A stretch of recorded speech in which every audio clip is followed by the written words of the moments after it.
हमारे YouTube channel सनातन सच्चा ज्ञान में आपका स्वागत है।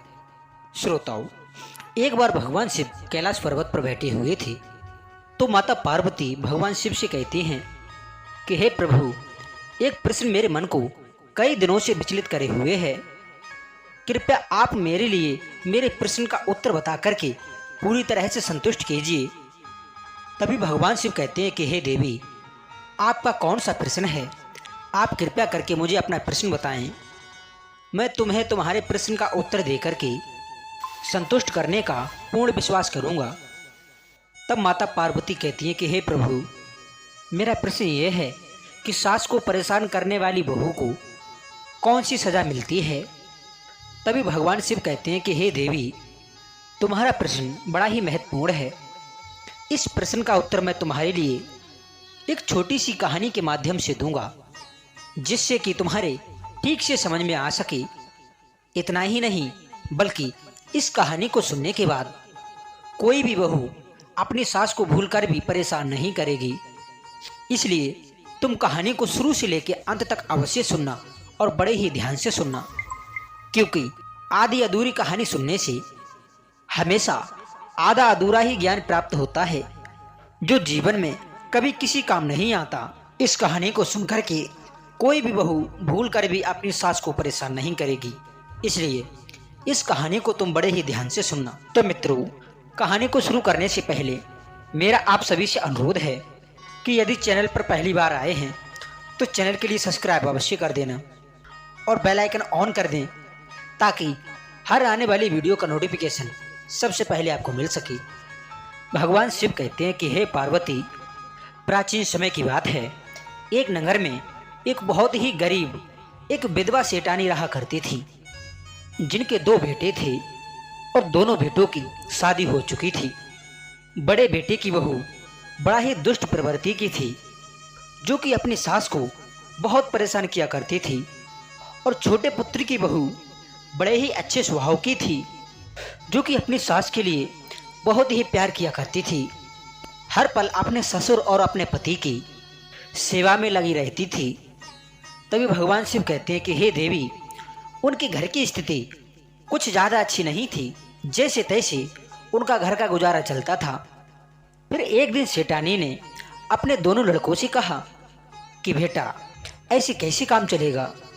तुम दोनों एक काम करो, शहर में जाकर के कोई काम कर लो, जिससे कि कुछ धन प्राप्त हो सके और पेट भरकर भोजन मिल सके।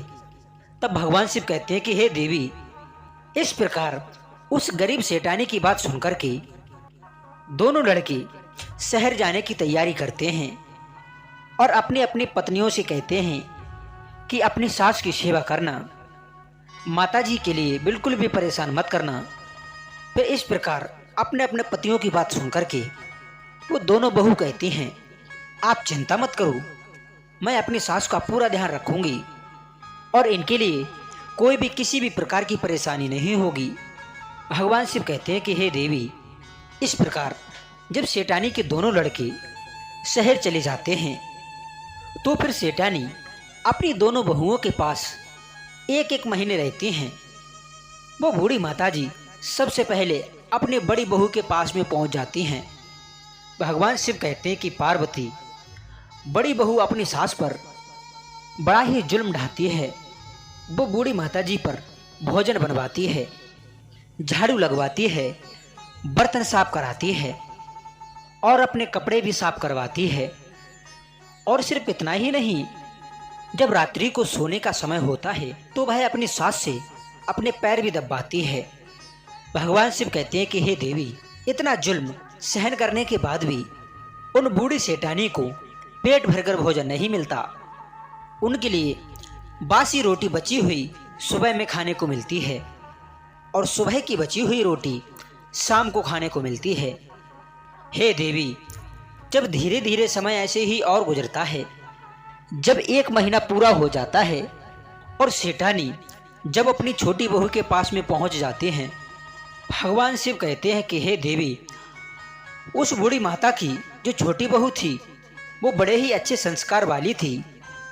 वो अपनी सास की बहुत सेवा करती है, ताज़ा भोजन बना करके खिलाती है, अपनी सास को स्नान कराती है अपनी सास के कपड़े साफ करती है और वहीं पर रात में सोने से पहले वो अपनी सास के पैर दबाती है। अब समय धीरे धीरे और गुजरता है। फिर एक दिन वो सेठानी कुछ लकड़ी लेने के लिए जंगल में जाती हैं। तो उन बूढ़ी माता की मुलाकात एक संत जी से हो जाती है। वो संत कोई और नहीं बल्कि साक्षात विष्णु भगवान थे। विष्णु भगवान उस गरीब सेठानी से कहते हैं कि हे माता जी, तुम बड़ा ही परेशान लग रही हो। तभी वो सेठानी अपनी बड़ी बहू की सारी घटना उन संत जी को सुनाती है, अर्थात भगवान विष्णु को सुनाती है, जो कि एक साधु के रूप में उनके सामने खड़े थे।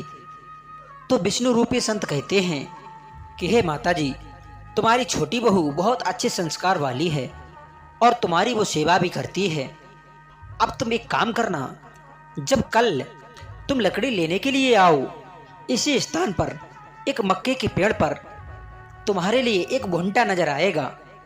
फिर तुम अपनी छोटी बहू से उस भुंटे को तोड़वा लेना, तो समझ लो कि तुम्हारी गरीबी सदा सदा के लिए दूर हो जाएगी। फिर इतना कह करके विष्णु भगवान अंतर्ध्यान हो जाते हैं।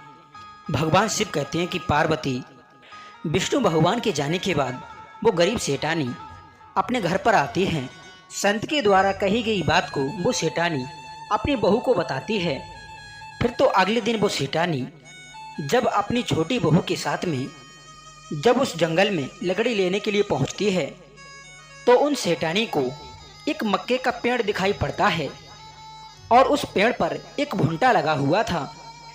फिर सेठानी अपनी छोटी बहू से कहती हैं कि जाओ बहू, उस मक्के के पेड़ से जो भुंटा लगा है वो तोड़ लाओ। हो सकता है कि हमारी गरीबी मिट जाए और हमारे अच्छे दिन लौट आएं, क्योंकि संत के द्वारा कही गई बात झूठी नहीं होती। क्योंकि साक्षात भगवान ने भी कहा है कि मोर वचन चाहे पड़ जाए फीका और संत वचन पत्थर की लीका। तब भगवान शिव कहते हैं कि पार्वती, फिर सेठानी की बात सुनकर के सेठानी की छोटी बहू उस मक्के के पेड़ से वो भुंटा तोड़ करके जैसे ही लाती है, जब उसे नुकाती है तो उसमें मक्के के दाने की बजाय हीरे निकलते हैं। फिर वो सेठानी और उसकी छोटी बहू बहुत प्रसन्न हो जाते हैं और उनकी गरीबी सदा सदा के लिए दूर हो जाती है। फिर उस सेठानी की छोटी बहू अपने पति को घर बुला लेती है और ऐसो आराम का जीवन जीने लगती है। भगवान शिव कहते हैं कि हे देवी, जब बड़ी बहू ने देखा कि मेरी देवरानी रातों रात में इतनी धनवान कैसे हो गई, तो उसने अपनी सासू माँ से कहा कि यहाँ पर तुम्हारा 1 महीना पूरा हो गया, अब तुम मेरे पास में आकर के रहो। फिर वो सेठानी अपनी बड़ी बहू के पास में आ जाती हैं। फिर वो बड़ी बहू अपनी देवरानी के धनवान होने का कारण अपनी सासू माँ से पूछती है और कहती है कि मेरे लिए वो राज बताओ कि मेरी देवरानी रातों रात में इतनी धनवान कैसे हो गई। तभी भगवान शिव कहते हैं कि हे देवी, फिर बड़ी बहू की बात सुनकर के सेठानी कहती हैं कि कल जब हम दोनों लकड़ी लेने के लिए जंगल में गए, तो वहां पर हमारे लिए एक मक्के का पेड़ मिला जिस पर एक भुंटा लगा हुआ था। बस छोटी बहू ने फिर वो भुंटे को तोड़ लिया, जिसमें मक्के के दाने की बजाय हीरे निकले और छोटी बहू धनवान हो गई। तभी भगवान शिव कहते हैं कि हे देवी, इस प्रकार बड़ी बहू ने अपने मन में सोचा कि कल मैं भी लकड़ी लेने के लिए उसी जंगल में जाऊंगी, हो सकता है कि कोई मक्के का पेड़ मेरे लिए भी मिल जाए। फिर जैसे ही उन सेठानी की बड़ी बहू जब जंगल में लकड़ी लेने के लिए जाती है, तो उसके लिए भी एक मक्के का पेड़ नजर आता है। फिर खुशी के मारे वो बड़ी बहू जैसे ही उस पेड़ से उस भुंटे को तोड़ती है और जब उसे नुकाती है, तो उसमें से बहुत सारे बिच्छू निकल आते हैं और सेठानी की बड़ी बहू को डंक मार देते हैं, जिससे सेठानी की बड़ी बहू की मृत्यु हो जाती है। फिर जब ये बात सेठानी को मालूम पड़ती है कि उसकी बड़ी बहू की मृत्यु हो गई है, तो फिर सेठानी अपनी छोटी बहू को लेकर के उस जंगल में दौड़ कर जाती हैं। तभी फिर से विष्णु भगवान आ जाते हैं और कहते हैं कि तुम्हारी बड़ी बहू ने तुम्हारे साथ में दुष्टता का व्यवहार किया, उसी की वजह से इसकी मृत्यु बिच्छू के काटने से हुई। और छोटी बहू ने तुम्हारी बहुत सेवा की, जिसकी वजह से तुम्हारी छोटी बहू को तुम्हारा आशीर्वाद प्राप्त हुआ। और उसी आशीर्वाद के प्रभाव से तुम्हारी छोटी बहू धनवान हो गई। और फिर ऐसा कह करके विष्णु भगवान अंतर्ध्यान हो गए।